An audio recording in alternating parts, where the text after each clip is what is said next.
दोस्तों नमस्कार, मैं जगन्नाथ गौतम।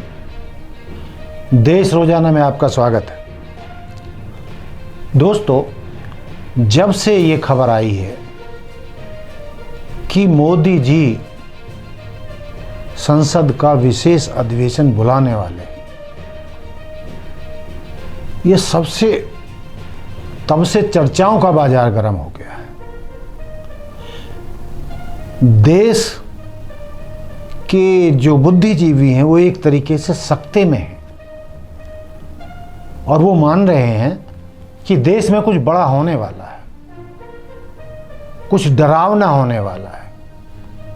आप जानते हैं कि विशेष अधिवेशन किन्हीं आपात स्थितियों में ही बुलाया जाता है, जब कोई बहुत बड़ा हादसा या स्थिति, आपात स्थिति देश में हो। लेकिन पूरा देश इस पर चिंतन मनन कर रहा है कि फिलहाल तो कोई ऐसी आपात स्थिति देश में है नहीं।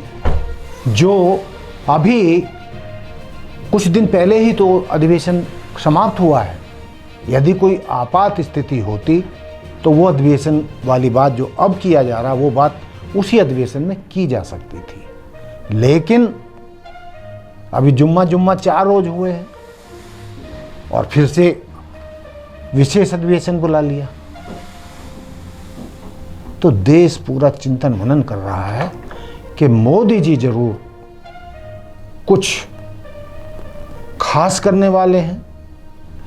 वो चौंकाने वाला फैसला कोई हो सकता है।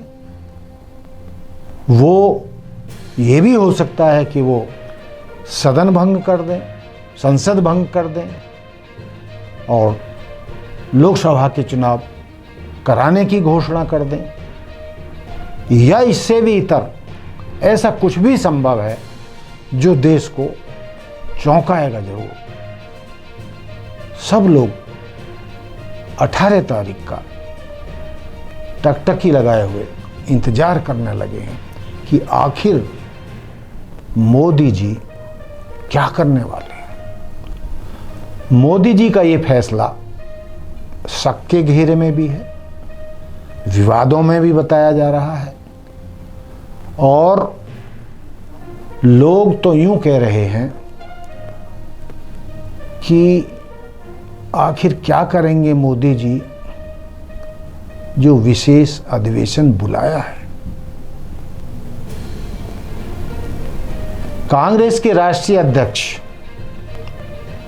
खड़गे जी का तो यहां तक कहना है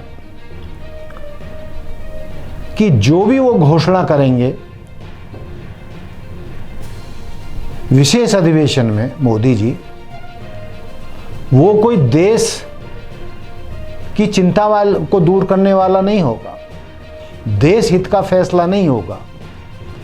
वो या तो उनके लिए फैसला हो सकता है, उनके हित का फैसला हो सकता है जिससे वो तीसरी बार भी प्रधानमंत्री बन सकें, अथवा ऐसा फैसला हो सकता है जिससे भाजपा तीसरी बार सत्ता में आ सके।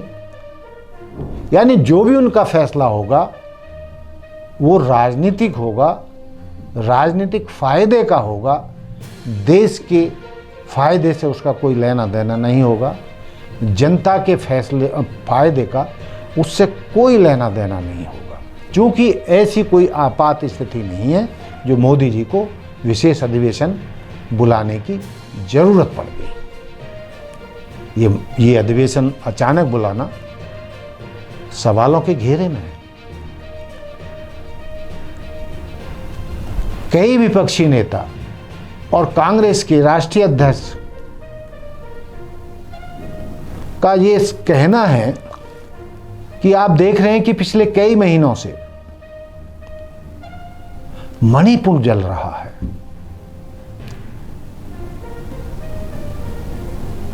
वहां क्या हालात हैं कई महीने से, आज भी वहां हालात सामान्य नहीं है। जातीय दंगे हैं, वहां पर मौतें हो रही हैं। उस पर तो विशेष अधिवेशन नहीं बुलाया। उस पर तो विपक्षी दलों से कोई सलाह नहीं ली, उस मुद्दे पर तो देश को विश्वास में नहीं लिया। तो अब आखिर ऐसा क्या हुआ कि उन्हें संसद का विशेष अधिवेशन बुलाना पड़ रहा है?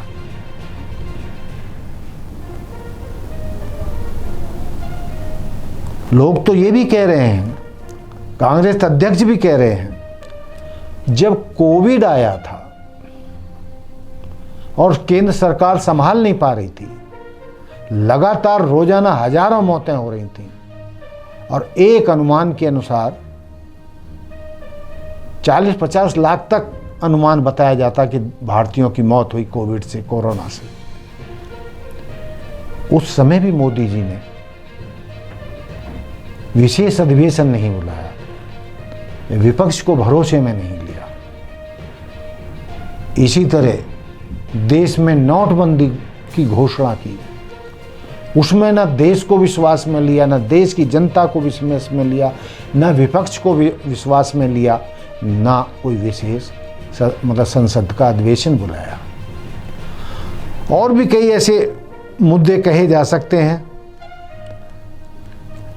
किसानों का आंदोलन भी राष्ट्रीय स्तर का था, जिसमें 700 से अधिक किसान मारे गए और दिल्ली को जैसे किसानों ने घेर लिया था, दिल्ली एक तरीके से बंद हो गई थी, दिल्ली में घुसना बाहर के लोगों का मुश्किल हो गया था। वो भी एक आपात स्थिति जैसी थी, क्योंकि देश का अन्नदाता वो मुसीबत में था। कह रहा था कि जो सरकार कानून किसानों के लिए लाई है वो किसानों के हक में नहीं है, वो किसानों की ज़मीन छीनने वाला है, किसानों को नुकसान पहुंचाने वाला है। तो उस पर भी मोदी जी पूरे देश को विश्वास में ले सकते थे, विपक्ष को विश्वास में लेना चाहिए था और उस मुद्दे को हल करने के लिए भी संसद का विशेष अधिवेशन बुलाना चाहिए था, लेकिन तब भी उन्होंने नहीं बुलाया। और यदि मैं एक और घटना की बात करूं तो चाइना ने हमारी सीमाओं पर हमला किया और कांग्रेस के नेता राहुल गांधी का दावा है कि चीन ने हमारी काफ़ी ज़मीन पर अवैध कब्जा कर लिया है। वहाँ पर जो है 20 से अधिक हमारे जवान भी मारे गए थे। वो भी आपात स्थिति थी, लेकिन मोदी जी ने तब भी संसद को विश्वास में नहीं लिया, ना ही कोई विशेष अधिवेशन बुलाया, ना ही किसी को बताया देश को इस बारे में। तो अब ऐसी क्या मुसीबत आन पड़ी कि हाल ही में जब संसद का अधिवेशन खत्म हुआ है तो उनको तुरंत अधिवेशन फिर बुलाना पड़ गया। तो जो जानकार हैं, राजनीति के पंडित हैं, बड़े विद्वान हैं, बुद्धिजीवी हैं, विपक्ष के नेता हैं, तो वो ये मान के चल रहे हैं मोदी जी हो ना हो कुछ ऐसा घोषणा करने वाले हैं, ऐसी घोषणा करने वाले हैं जिससे जो ये विपक्ष का इंडिया महागठबंधन बना है उसको चौंका कर, उसको संभलने से पहले, पूरी तरह बनने से पहले, पूरी नीतियां लागू करने से पहले ही वो कोई ऐसा फैसला ले लें जिससे विपक्ष चौंका हुआ रह जाए, स्तब्ध रह जाए और वो संभल ना पाए। ऐसा राजनीतिक फैसला वो शायद लेने वाले हैं। अब वो क्या क्या फैसले हो सकते हैं उस पर तो अभी सिर्फ अटकलें ही लगाई जा रही हैं कि शायद संसद भंग कर दें, आने वाली जो कई विधानसभाओं के चुनाव हैं उनके साथ ही लोकसभा के चुनाव कर दें, या उनको वो टाल भी सकते हैं। कोई ऐसा भी फैसला ले सकते हैं कि 2024 में भी नियत समय पर भी लोकसभा के चुनाव ना हो सकें, लेकिन ये तय है कि जो भी होगा वो चौंकाने वाला फैसला होगा, मोदी जी को राजनीतिक लाभ पहुंचाने वाला फैसला होगा, विपक्ष को धराशायी करने वाला फैसला होगा और खुद को तीसरी बार प्रधानमंत्री पद पर स्थापित करने के प्रयास वाला फैसला होगा। वो बात अलग है कि देश की जनता क्या फैसला लेगी या विपक्ष उनकी इस घोषणा का कैसे जवाब दे पाएगा, उससे कैसे निपटेगा। लेकिन कुछ भी हो, मोदी जी ने तो आखिरी राजनीतिक दाव चल ही दिया है। उसको जानने के लिए हमें बस 18 सितंबर तक का इंतज़ार करना है।